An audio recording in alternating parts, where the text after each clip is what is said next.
Galw'r Cynulliad Cenedlaethol I drefn ac cyn cychwyn ar yr agenda prynawn yma, hoffwn groesawu'r gynrychiolaeth seneddol o Basra, Iraq, sydd ar ymweliad â'r Cynulliad Cenedlaethol heddiw a sydd yn yr oriel cyhoeddus y prynawn yma. Croeso I chi. Yr eitem gyntaf ar yn agenda ni yw'r cwestiynau'r prif weinidog. A'r cwestiwn cyntaf, Mark Isherwood. Diolch, Clive. How is the Welsh Government assisting disabled people in Wales? Yes, our framework for action on independent living sets out our plans to assist disabled people in Wales. We work together with disabled people and public sector bodies across Wales to refresh the framework this year. Diolch. Well, further to the Welsh Government announcement, it was transferring the Welsh Independent Living Grant to local authorities. Campaigner in Wrexham, Nathan Davies, who actually presented a certificate to it, the Enabling Wales North Wales graduation last month, expressed concern that they felt that disabled people had been, quote, sold down the river and that all they could see was yet more fighting. And Disability Wales expressed disappointment that the Welsh Government didn't follow Scotland in setting up an independent living fund administered by Inclusion Scotland, which Northern Ireland has also commissioned its ILF from. How, therefore, will you engage with such concerns to ensure that not only local authorities and health boards, but the Welsh Government itself is complying with the intention of the Social Services Wellbeing Act, placing a duty on public authorities to promote the involvement of people in the design and delivery of care and support services? Well, the decision was taken to enable payments to be made uninterrupted to former recipients in Wales. It was an interim decision designed to last until the 31st of March this year, while we consider which arrangements were appropriate to provide support in the longer term. And following advice from the Stakeholders Advisory Group, which does include organisations which represent disabled people in Wales, we are introducing from this April a 2-year transitional arrangement whereby support in the future will be through normal social care provision. Mike Hedges. Presiding Officer, I want to highlight the importance of sign language to the deaf community. For many deaf people, it is a major method of communication. I perhaps declare an interest, my sister is profoundly deaf. Will the First Minister join me in supporting the creation of GCSE First Language Sign Language and to be treated as the equivalent of First Language Welsh and English at GCSE? Well, it's a matter ultimately for Qualifications Wales. They are responsible for the development and approval of qualifications in Wales. That said, I think it is important, and I take very much on board what the member has said, that it's important to promote British Sign Language and also to promote the availability of qualifications in British Sign Language. It is a matter I will take up on his behalf with Qualifications Wales. Sian Gwenllian.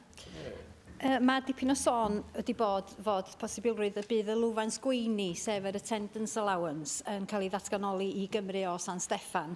Mae tua 100,000 o bobl yng Nghymru yn derbyn y byddal yma ar gost o tua 400 miliwn y flwyddyn.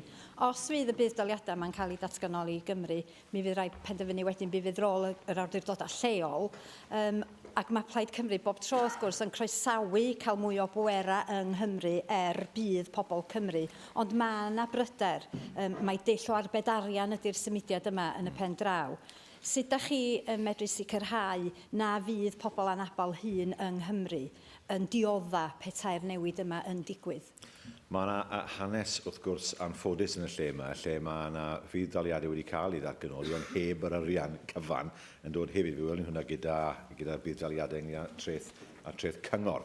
So felly, dyn ddim o blaid cael unrhyw pwerau heb ganiatad y cynulliad hyn, ac wrth gwrs, dyn ddim o blaid cael pwerau heb y cyfanswm llawn o arian yn dilyn y pwerau hynny. So felly, se hwnna yn cael ei gynnig iddyn ni, bydd hwnna'n rhywbeth byddwn ni'n ystyried, ond byddwn ni byth yn eisiau cymryd unrhyw bwerau newydd heb bod yr arian yn dod a heb bod sicrwydd yn y tymor hir ynglŷn â ffynhonnell yr arian hynny hefyd. Rhiannon Pasmo. Diolch, Llywydd. First Minister, in March last year, as part of the Getting Ahead 2 programme, Learning Disability Wales were given 10 million over 5 years to transform the lives of over 1,000 young people aged 16 to 25 who have a learning disability or learning difficulty, and that is through undertaking a paid work placement lasting between 6 and 12 months. What does this commitment demonstrate about the Welsh Government's determination to assist people with disabilities in Wales, and how is this actively helping to change people's lives? Well, we can see the results for ourselves, and I can say that we are working with our Learning Disability Advisory Group to develop a Learning Disability Strategic Action Plan that will go out to wide consultation later this year in order to build on the good work that's already been put in place. Cwestiwn 2, Paul Davies. A wnaeth y Prif Weinidog amlinellu beth mae Llywodraeth Cymru yn ei wneud i gefnogi ffermwyr yn Sir Benfro? Mae Llywodraeth Cymru yn gweithio i helpu'r diwydiant ffermio yn Sir Benfro fel ym mhob rhan o Gymru. Prif Weinidog, fel dwi'n siŵr eich bod chi'n ymwybodol, mae nifer o ffermwyr yn feitholaeth i yn poeni'n enfawr am y posibilrwydd o gyflwyno parthau perygl nitraeddus sydd yn mynd i gael effaith aruthrol ar ei busnesau ar yr economi wledig yn gyffredinol. Mae ymgynghoriad eich llywodraeth chi nawr wedi dod i ben, felly gallwch chi ddweud wrthyn ni pryd y byddwch chi yn wneud penderfyniad ar y mater hyn, ac yn y cyfamser gallai erfyn arnoch chi i edrych ar y mater yma unwaith eto ac ystyried cyflwyno mesurau gwirfoddol i wella ansawdd ein dŵr, oherwydd dyna'r ffordd i gefnogi ein ffermwyr drwy weithio gyda nhw a ddim cyflwyno rheoliadau beichus. Wel, bydd atebion yr ymgynghoriad yn cael ei ystyried yn fanwl dros y wythnosau nesaf, ac wrth gwrs bydd yna drafodaeth gan gyda'r diwydiant ameth dros yr wythnosau hynny fel rhan o'r adolygiad sydd wedi cymryd lle. Simon Thomas. Diolch, Llywydd. Wel, be newch chi nawr, Prif Weinidog, i amddiffyn ffermwyr yn Sir Benfro a drwy Gymru Gyfan, nawr bod Prif Weinidog San Steffan, Theresa May, wedi penderfynu bod ni mas o'r fachnad sengl, bod yna tariffs o dan reolau WTO a gynnych o Gymru, bod yna fachnad free trade gyda Zeland Newydd, lle mae'r cigôn yn dod mewn yn tan prisio cigôn da a cynnych Cymru. Be newch chi nawr fel Llywodraeth amddiffyn buddiannau Cymru yn erbyn penderfyniad San Steffan a Toriad i wneud Ffermwyr Cymru yn fwy tlawd ac yn llai abl i cystadlu yn y byd? Ga'i ddweud, dwi hollol yn erbyn tariffs ynglyn â gwerthu cynnych o Gymru mewn i farchnad Ewrop. Wi yn erbyn unrhyw gytundeb ynglyn â masnach rhydd sydd yn gwanhau ameth Cymru, sef falle gyda Zeland Newydd, falle gyda Brazil ynglyn â chig Idon. Mae rhaid ni fod yn ofalus iawn ynglyn â pha wledydd y mae cytundebau yn cael i wneud. Ga'i ddweud hefyd bod yna broblem mawr gyda ni ynglyn â'r ffaith bod yna ddim sicrwydd o gwbl byddai unrhyw cinog ar gael i ffermwyr Cymru ar ôl 2020 o achos y ffaith bod yna ddim sicrwydd wedi cael ei roi ynglyn â'r subsidi a taliadau i hunain ynglyn â'r subsidies. Mae yna rai yn deffro yn sôn bydd yna ddim taliadau o gwbl i ffermio. Dros y Deyrnas Unedig o gwbl, a felly bydd ffermio yn goffod delio gyda sefyllfa heb unrhyw daliadau o gwbl mewn amser byr iawn. Ni hollol yn erbyn unrhyw llwybr sydd yn meddwl bydd ffermwyr Cymru yn colli i harian a hefyd colli i marchnadau. Galw fy nawr ar arweinwyr y pleidiau, holi'r Prif Weinidog, arweinydd y ceidwadwyr Andrew Ati Davies. Thank you, Presiding Officer. First Minister, last October, one of the most passionate debates was held within this chamber, and the chamber upstairs was full up of people with an interest in the autism community and wanting to see legislation brought forward from your government, and we were led to believe there was a consensus around this in the Assembly election, that all the political parties believed that there should be an autism bill brought before the Assembly to improve rights for all people who suffer with autism. Yesterday, you brought forward your trade union bill. Many people will find it difficult to comprehend why you are standing in the way of bringing forward an autism bill that could greatly improve access to services and give a legal right for people who have a diagnosis of autism over the trade union bill that you've decided to bring forward. Why have you prioritised the trade union bill against people with autism? Because well, there are two reasons. First of all, we want to protect workers' rights. His party want to remove competence from this Assembly over employment rights and regulations. It's his party's fault. We wouldn't have to bring this forward in the speed that we're having to take it if it wasn't for the Wales bill. So he can't sit there and try and claim it's nothing to do with him. And we will stand up for workers' rights as his party presses down on them. And that's why we will introduce a trade union bill to this chamber. We will look for support from this Assembly to protect the rights of workers, and let's see what happens if the competence changes. But we will stand up for Welsh workers even as his party tramples all over them.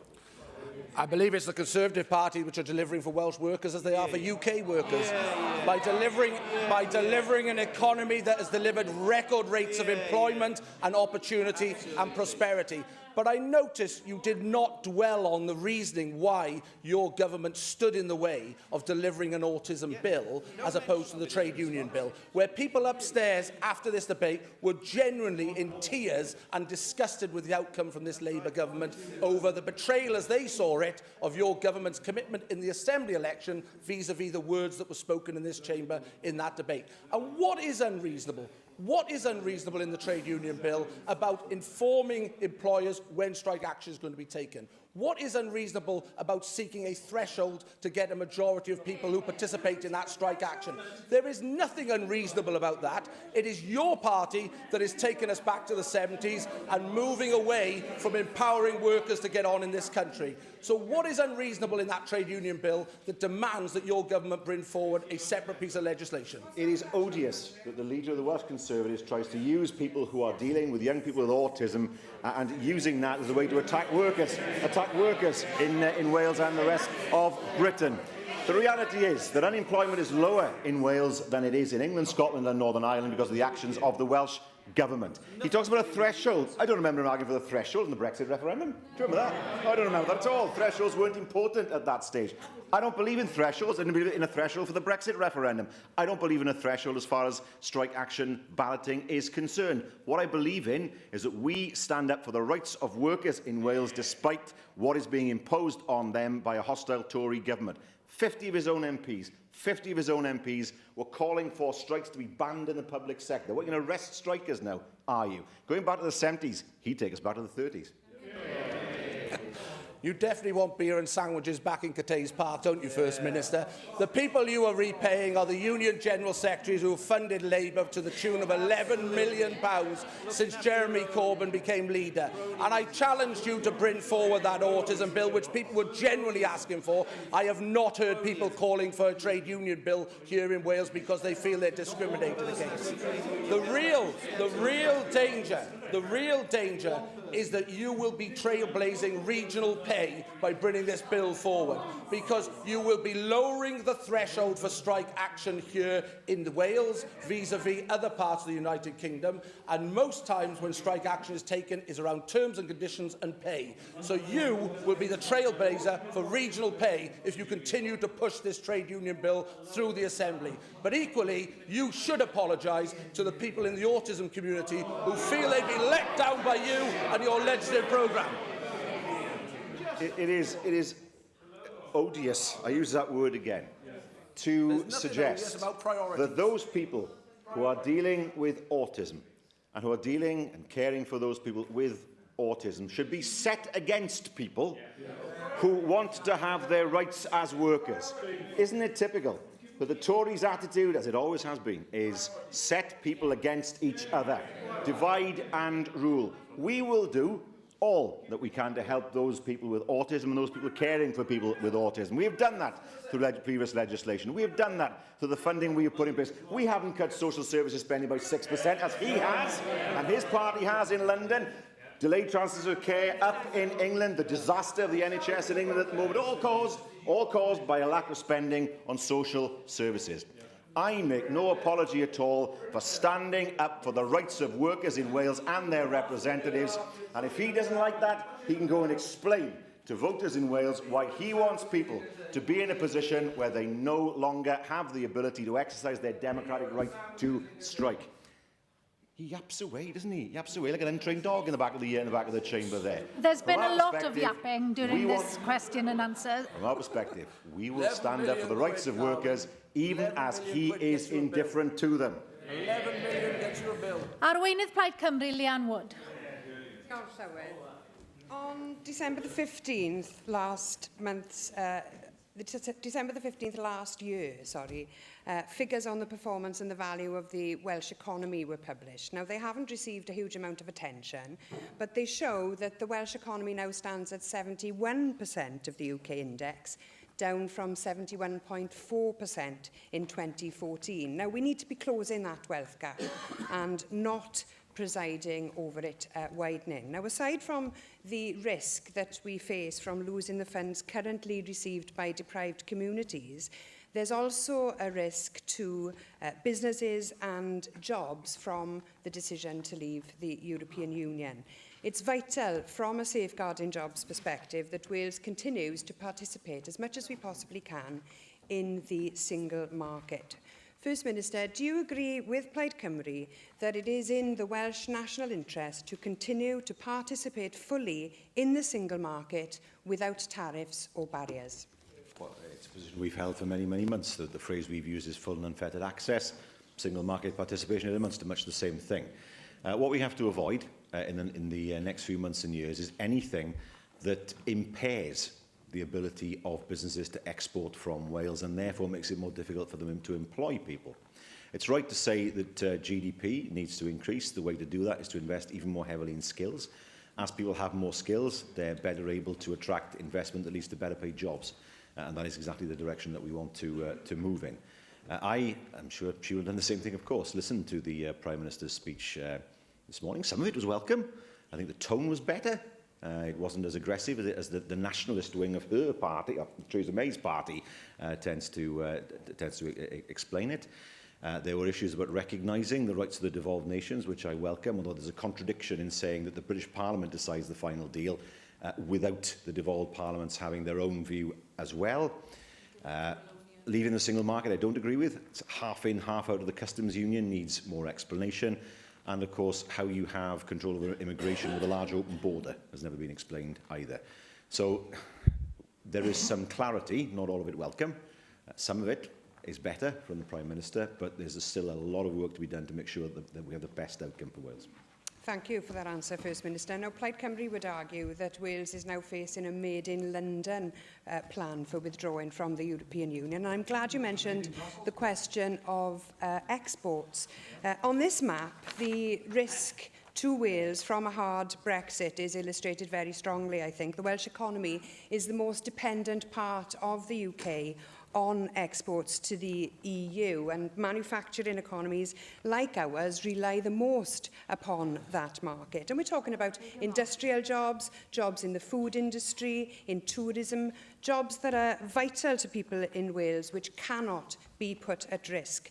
Now, we also know that much of the non-European investment into Wales has been attracted here because of our position in the single market. And another risk to this country, beyond losing our position in the single market, is that we are heading for neoliberalism, ultra-neoliberalism, based on deregulation and privatisation, based on slashing workers' rights, based on watering down environmental regulations which keep our country and our landscape clean.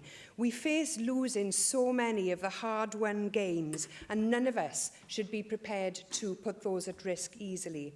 First Minister, will you commit to exploring how we can avoid taking this path of economic and social vandalism? And will you champion the need for continued participation in the single market and for the highest possible standards for workers, consumers and for businesses? Well, as I've done consistently since June. Of course, there'll be nothing to stop this Assembly from implementing EU directives if it wishes to. I mean, if that's something the Assembly wants to do, there should be no ban on doing that. It's a matter of the democratic process. One of the contradictions that was expressed by the Prime Minister was that she said that the British Parliament should have a vote on the final deal. Fine, but a lot of that will involve devolved areas. There has to be at least an LCM through this Assembly before the British Parliament can take that vote. So there are a number of issues that will need to be resolved there. I was concerned at the Chancellor's remarks on Sunday when he said the British economic model would have to change if there was a particularly hard Brexit. He mentioned lowering corporation tax. That was, I think, just one thing out of many things that he would like to do that are not to the taste of either her nor me. I don't believe in, as they would put it, deregulating the employment market. That means slashing workers' rights and slashing workers' pay. I don't believe in destroying environmental protections that have been put in place that have not just helped in terms of the environment, but have helped to promote tourism over the years. And yeah, I share with her a concern that there are some in the Conservative Party who see this as an opportunity to introduce radical right-wing thinking without any kind of restraint at all. And that is something that and I'm sure I know she would resist at all costs. Yes, First Minister, and Plaid Cymru has stated that we are not prepared to sign up to a negotiation plan that has been hatched by Westminster elites if there is no regard to the devolved administrations. And we both know that it makes sense for Wales to work closely with the other devolved governments. Scotland is prioritising single market membership and their economy ahead of any other constitutional aims that they might have. But they are prepared to hold an independence referendum if their compromise options are not met by the UK government. The situation, as you were aware, in Northern Ireland is very sensitive at the moment too. Will you confirm that you will work with the Scottish Government and the next Northern Ireland Executive to ensure that the Prime Minister of the UK is deterred from pushing through a plan for more deregulation and more privatisation, which would of course be very harmful to people here in this country? We do work with the Scottish Government. We don't clearly have the same view on the final destination, as it were, but we do work with them and talk to them with a view to forming common ground where we can. And that is sensible diplomacy. Northern Ireland is more difficult because in Northern Ireland the First Minister and Deputy First Minister had very radically different views on Brexit. And we see the situation in Northern Ireland, and part of the dynamic of the problem in Northern Ireland is Brexit. It's not the main problem at the moment, but it sits there. Look, because of the peace agreement that was put in place, and the only identity that people in Northern Ireland shared was a European one. They don't have another shared identity. So that must be managed very, very carefully.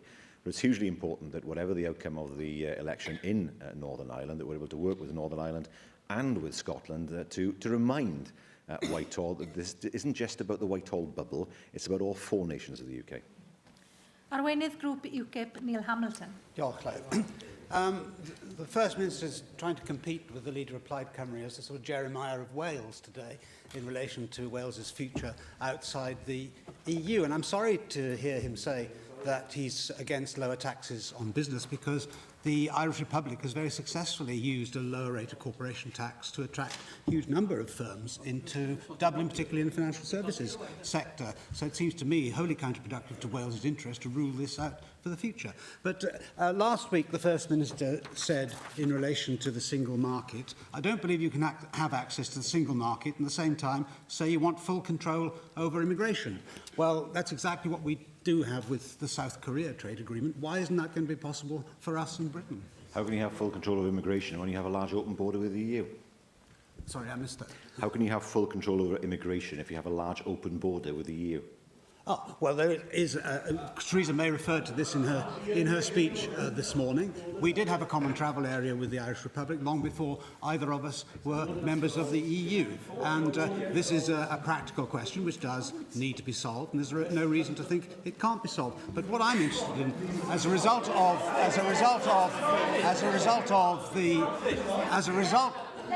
Let's allow the leader of the UKIP group to be heard. Thank you. Thank you for your protection. As a result of Theresa May's speech at lunchtime today, she has clarified a number of issues. Not all, I accept, and what the First Minister said about the Customs Union certainly needs further clarification, but she has clarified the government's position. Can the First Minister now clarify what exactly is the Labour Party's policy on managed migration from the EU? I've explained the policy, and that is freedom of movement to work, something close to what the Norwegians have. It takes away the fears of some people that people move to a particular country in order to claim benefits. Whether that's true or not, we know the perception was there. And it is, I think, a reasonable position to take that most people in the UK would accept. Now, I mean, he is right about the situation, and it does need to be solved. Unfortunately, no one knows how to solve this.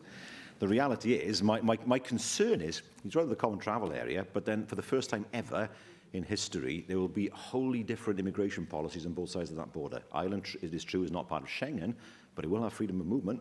If you want to come into the UK, go into Ireland. You can get into the UK without any checks at all, without any kind of control, and that is the reality of the situation.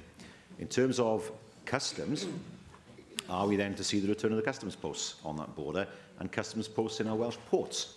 That issue hasn't been resolved at all, and the effect that would have on the throughput of vehicles and people through those ports.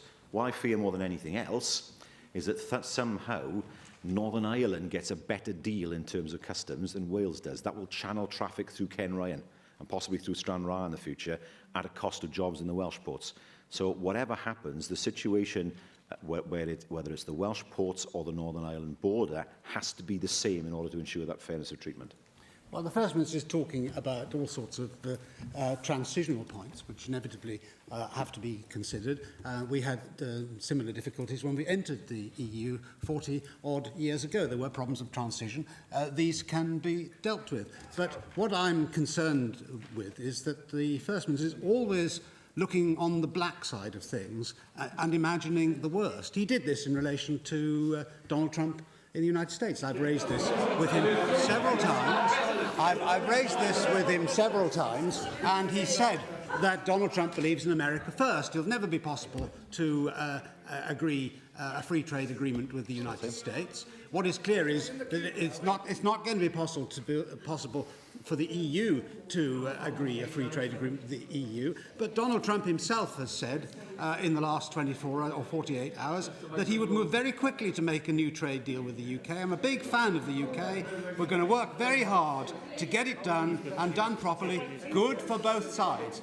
Can I not persuade the First Minister to have just a glimmer of optimism for the future?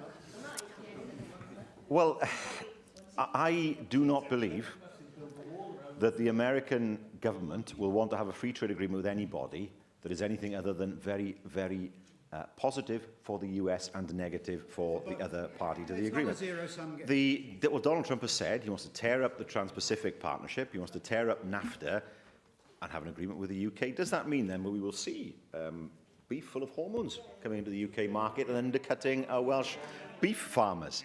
Does it mean that we will see that, for example, in his party was campaigning against TTIP, saying this is a bad deal? Does it mean that if TTIP is back on the table, he will now support it? That the party will not support it? Does it mean, for example, that the UK will collapse at the knees if the US government says you must open up your public services to privatisation? Because that's what they'll press for. I have to say, I am in favour of good relations with the US. Of course I am. I'm in favour of good relations with all countries. But I am sometimes touched by the sweet naivety of the leader of UKIP and his fellow traveller, the leader of the Welsh Conservatives, when they think that the world will be an easy place and the free trade agreements are easy to negotiate. They are not. The free trade agreement between the EU and Greenland took 3 years, and that was just about fish. The agreement with Canada was 7 years. Other agreements take 10 years. I've looked at the list of tariffs that are involved. There are tariffs on hats and umbrellas, for goodness sake. Agriculture is always excluded from free trade agreements, almost always. It's not there with Canada, it's not there between Norway and the EU. The agricultural tariff is nearly 50%. Welsh farmers cannot live with a tariff on Welsh lamb and Welsh beef of 50%. And anybody who thinks that they can is letting Welsh farmers down.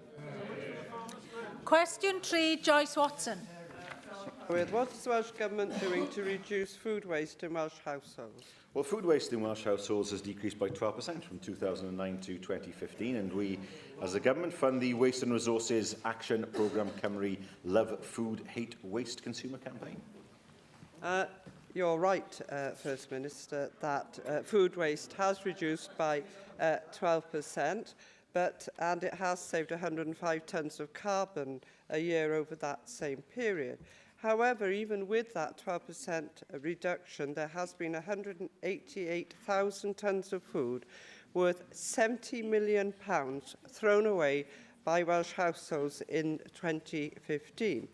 And given that 50% of that food waste comes from households, it is clear that reducing the amount of waste here would have a significant financial benefit for both individuals and for the environment. And what is interesting going alongside that is that 60% of people who were questioned thought that they were not wasting any food whatsoever.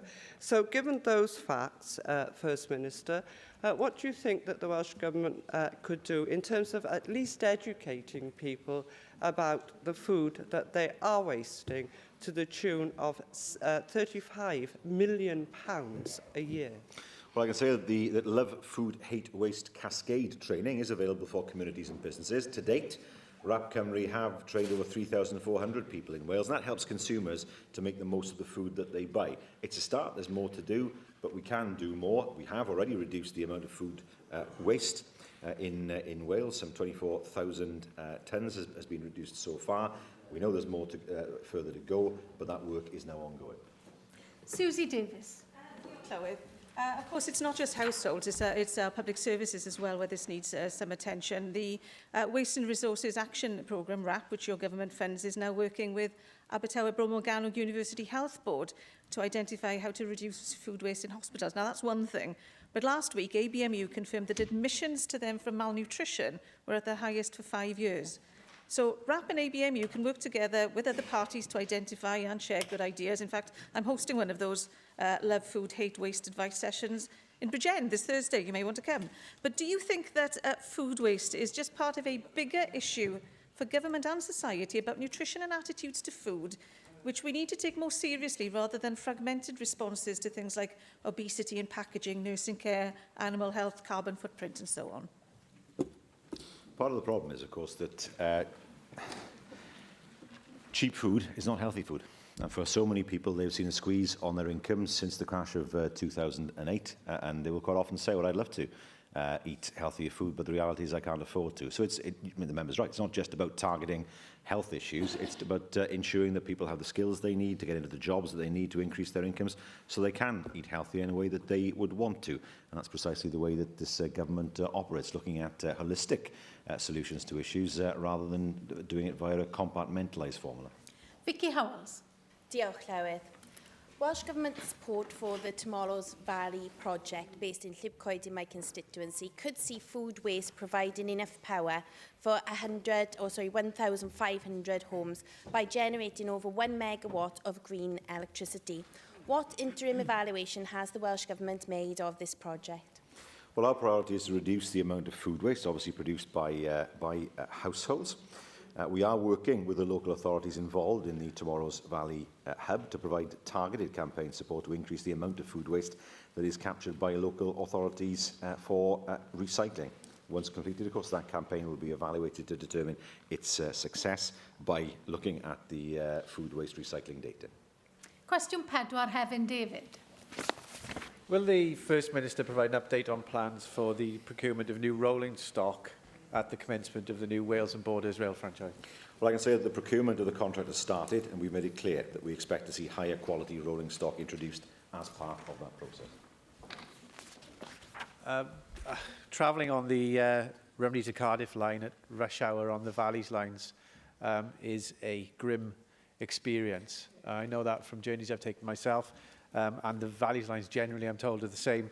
Arriva have told me several times that there is simply no rolling stock available to ease the overcrowding. They told me that a new diesel train would take approximately 3 years to procure from the procurement to the receipt of the stock. That means if new diesel stock is ordered as part of the new franchise agreement, rail passengers may not see new carriages until 2021 at the earliest. What is the Welsh Government currently doing to ease the problem in the short term with regard to rolling stock? But moreover, is there any way the Welsh Government can order new rolling stock today or in the coming months so that the new operators, when they take over the franchise, may have rolling stock of sufficient quality and number to ease the overcrowding problem? The problem we've had historically is not having control of the franchise. We still won't be able to put in place a public sector agency in order to run the franchise unless there are changes at Westminster, even though the Scots can, of course, but we won't be able to do that. The difficulty is that the current model involves operators who lease their rolling stock in the main, so when they do face capacity problems, they haven't got the stock. In the days of British Rail, the stock was there. That's the problem with the model that we have at the moment, and its weaknesses compared to the British Rail model that existed before the early 90s. But we are making it clear, as part of the procurement for the new contract, that we expect to see higher quality rolling stock. It's not going to be good enough in the future simply to say there's a limit on what we can procure, or there's a limit on the quality of the rolling stock that will be running on the Welsh Railways. We want to make sure, as the Metro rolls out, it stands amongst the best in Europe. Dai Lloyd. Diolch, Llywydd. Similar concerns to Hefin David, but concerning the Heart of Wales line from Swansea to Shrewsbury. with travellers feeling that the present contract is a long way short of being fit for purpose. Can you assure passengers that you're looking to provide more trains, faster trains and better trains as a part of the next franchise agreement? We intend that no railway line in Wales is left behind. We want to make sure that the travel experience for people is as good on the heavily used lines as it is for the Heart of Wales line, which is an important artery for so many communities in Wales. It's said, of course, the reason why it survived is because it ran through 6 marginal constituencies, so the urban myth has it. But it's good to see it there, and it's an important part, not just of our passenger rail network, but it's an important freight diversion line as well when the main line is closed. Russell George. Thank you, Presiding Officer. By January 2020, rolling stock in Wales will need to comply with the new UK-wide rules on disability access. Now, as it stands now, the majority of the Wales and border rolling stock would not meet these new standards, and we've got evidence to suggest that securing new rolling stock could take, of course, up to 4 years. Are you confident that the fleet will be modernised in time for this approaching deadline? There are expectations that we will place on those who are bidding to run the Wales and franchise contract. And as part of the expectations that we will have, we will want to make sure that they are proof not just against the law as it currently stands, but of course to ensure that they are able to comply with the law in the future. David Rowlands. Yeah, given that the new rolling stock is an essential demand within the franchise decision, is the First Minister in a position to specify to any interested parties whether and to what extent light rail stock will be required as opposed to standard rail stock, given the implications of the proposed metro system? Well, these are issues that are being considered as part of the process. It's right to say that certainly in the future we will be looking at light rail in terms of providing new services. It's easier to do that than through heavy rail, and of course we're examining very carefully what the most effective way of providing rail services will be in the future. I do emphasise that whatever model is chosen for any particular line, then the terms and conditions of those working in the railway service will of course be protected. Cwestiwn 5, Dafydd Ellis Thomas. Pa bryd y gwnaeth y Prif Weinidog gyfarfod diwetha a Prif Weinidog y Deyrnas Unedig I drafod perthynas Cymru ar Undeb Ewropeaidd? Wel, fe gwrddys I ddi ym mis Hydref, fe siaradus I dau bore yma, cyn yr areth nath I bore yma. Fe wedi ddim lot ynglyn â beth oedd mynd I ddweud, heb ddweud byddai moyn sicrhau byddai Prydain Fawr yn edrych mas I wledydd eraill y byd ac wrth gwrs yn cynnal perthynas da gyda gwledydd Ewrop.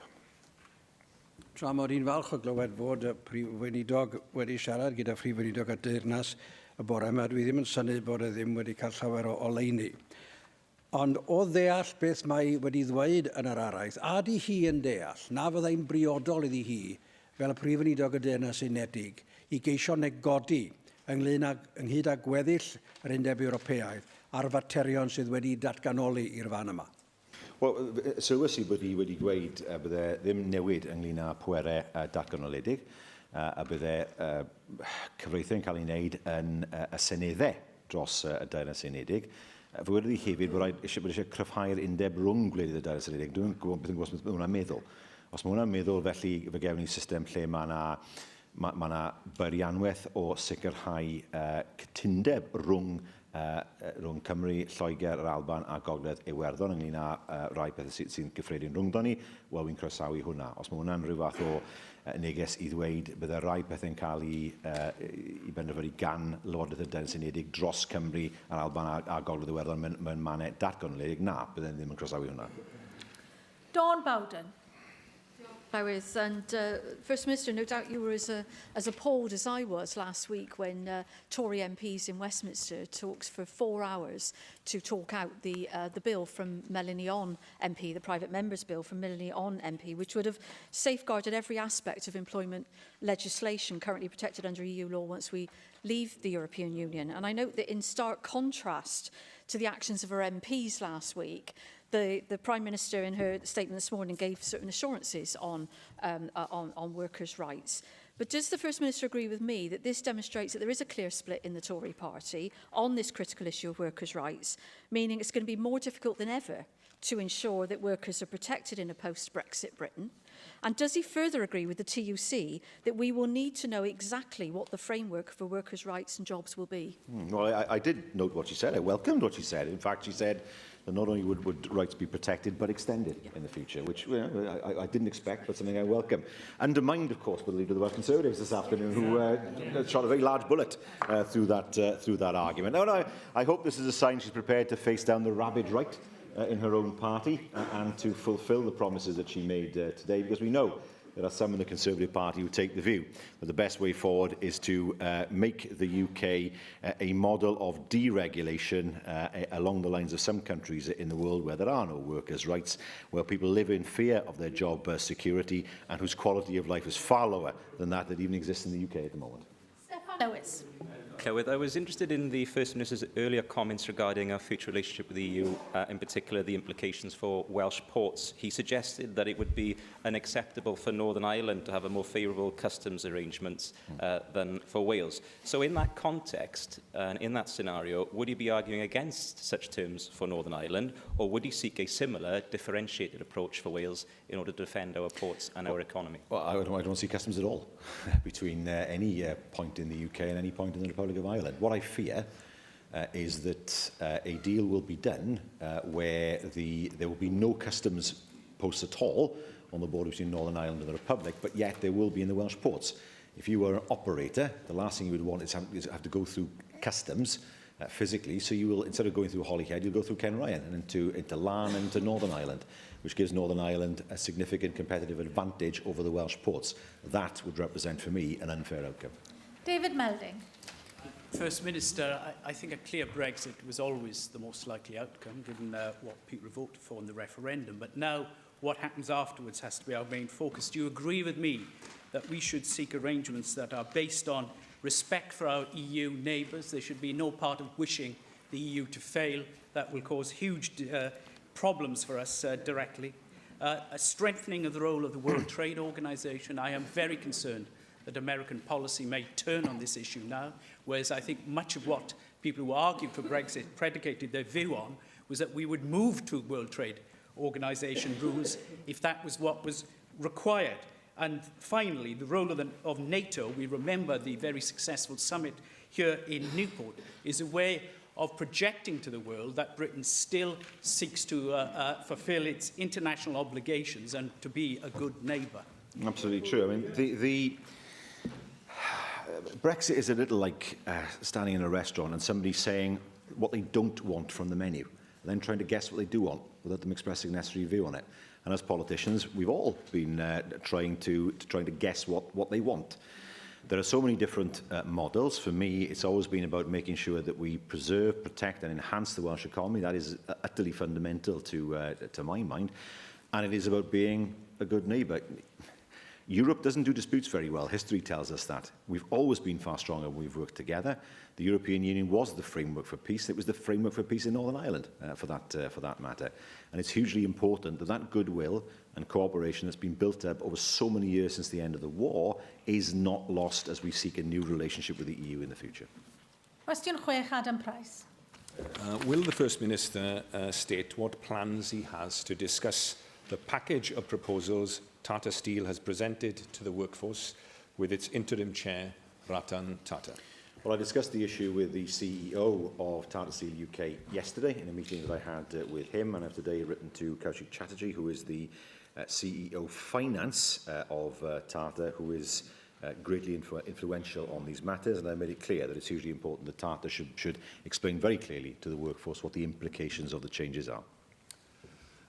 In his meeting with Bill Membrow, was he able to outline the nature of the concerns that we have expressed in my party, but also widely shared among the workforce, about the highly uncertain nature of the commitments on investment and employment, and also the potential consequences of the proposal to de-link the British Steel pension scheme and Tata, effectively creating an orphan fund?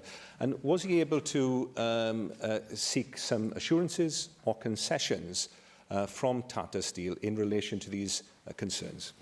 What we do know from Tata is they are committed to at least the next 5 years to Port Talbot. If there is agreement on the pension scheme, we know they will be committed in that time to 2 blast furnaces. The money that we have made available potentially for Tata is conditional. We want to see certain guarantees put in place if that money is going to be released, as members would expect us to. But I think it's also fair to say that difficult though the decision is for the workers there, that there is nothing else on the table. The choice is accepting what's there, difficult though it might be, or great uncertainty. We're back to square one, effectively, great uncertainty. It's a difficult choice, I accept that, but that is the choice that workers face. But nevertheless, we've come a long way from where we were in March, where the situation was grim indeed, I have to say. If you'd asked me then whether the heavy end of Port Talbot would remain, the answer would probably have been no, it was unlikely. Because of the hard work that's been put in by Welsh Government officials, the hard work that's been put in by representatives such as David Rees, because of the hard work put in by Welsh Government, but by our officials, and the money that's been put on the table, we are in a position now where we can offer where Tata are able to offer an opportunity to Welsh workers that workers must now consider. David Rees. Thank you for that answer, First Minister. It's clear I've met with the trade unions and steel workers last week again to discuss some of the issues in the steel and the challenges it faces, and the proposal was one of those issues that came up. And what was clear was the lack of confidence, as I think Adam Price has highlighted, in Tata itself at this point in time. I've passed that on myself to Mr Jar, but will you actually raise it now with the new chair of Tata & Sons, Mr Chandra Sekaran?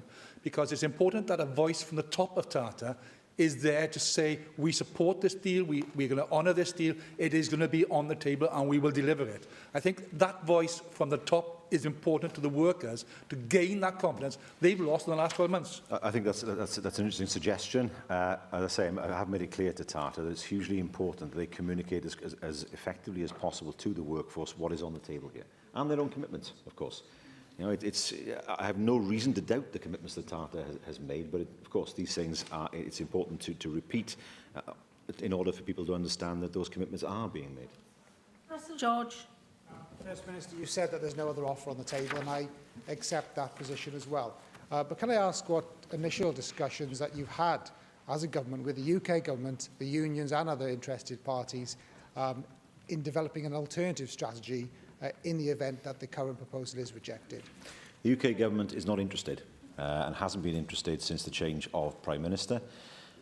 We are in a situation where the issue of energy-intensive industries and the prices of electricity in the UK are still an issue. It was raised with me by Tata yesterday. They are still saying that the UK is an expensive place to do business because of its energy prices. We have yet to see sufficient action from the UK government in order to support the good work that's been put in by the Welsh Government. Cwestiwn 7, Sian Gwenllian. Nwch chi ddatganiad ynglyn â cynllun ffordd ysgoi Caernarfon Bontnewydd? Wel, ni yn ystyried ymatebion a dderbyniwyd i'r gorchmynion drafft a gafodd ei gyhoeddi mis Awst llynedd, a fydd yna gyhoeddiad ynglyn â'r camau nesaf fuan.